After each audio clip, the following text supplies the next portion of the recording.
3 days, just 3 days, and Washington has brought to its knees a regime that for decades threatened to choke off the planet's primary oil artery. Not a single shot fired, not a single boarding party, just the voice of an American officer over the radio, and 6 Iranian tankers turn around and head back to port. This is what you call dominance, not in words, not on Twitter, but right here in the Gulf of Oman, where the real steel of real ships speaks louder than any statement.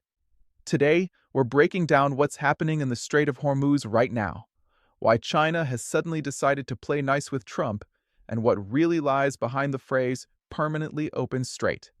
Because behind it isn't just a military operation, behind it is a total reordering of global energy.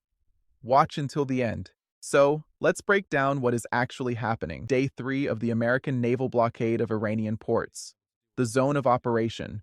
The Strait of Hormuz and the adjacent Gulf of Oman. The official name of the operation hasn't been publicly released, but the scale speaks for itself. Over a dozen warships and more than 10,000 personnel, sailors, marines, and aviators.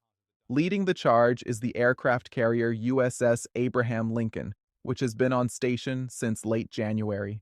This isn't a show of the flag. This is a working blockade. What is happening exactly? American ships are intercepting vessels heading to or from Iranian ports. They aren't sinking them. They aren't seizing them. Not yet. They simply make contact over the International Maritime Channel and say, "Turn around, immediately, or we will open fire." And you know what? They turn around. All 6 of them, within the very first 24 hours. Meanwhile, more than 20 commercial vessels unrelated to Iran passed through the strait as usual. This is a crucial detail. The blockade is targeted, not total. The US hasn't closed the strait to the world. They've closed it only for Tehran. Many will say, so what? Big deal, some tankers turned back. No, friends. You don't understand the scale. The Strait of Hormuz accounts for about 20% of all global oil. Every day, roughly 17-20 million barrels pass through it. For years, Iran built its strategy around one trump card. If you squeeze us, we'll close the strait and crash the global economy. Now that trump card has been confiscated. Not with threats, physically, by American warships. How does this end? My reading of the situation is as follows. The first scenario, Iran goes to negotiations. Economic pressure keeps building. The blockade cuts off oil revenues, the main source of funding for the IRGC, their foreign proxies, and their political influence inside the country. When the money runs out, cracks begin to show. Elites start arguing, fight or negotiate. Regimes built on money and fear are most vulnerable precisely when the money dries up. If the pressure continues long enough, someone in Tehran will come to the table. Not because they want to, but because they have no choice. The second scenario, provocation. Iran stages an incident meant to look like American aggression. A drone attack, a mined vessel, anything. The goal is to drag the United States into an escalation that can be sold domestically as, we are fighting occupiers, instead of, we are losing an economic war.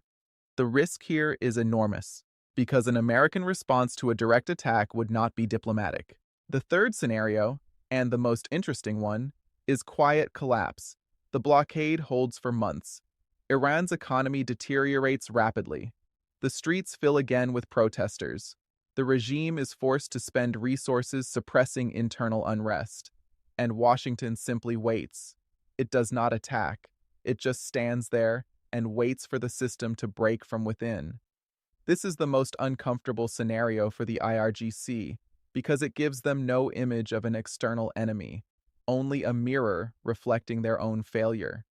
The key question now is how long the blockade would need to start breaking Iran's economy from the inside. By various estimates, Iran has reserves for several months. But that assumes oil is still being sold somehow, through gray market schemes, through China, through third countries.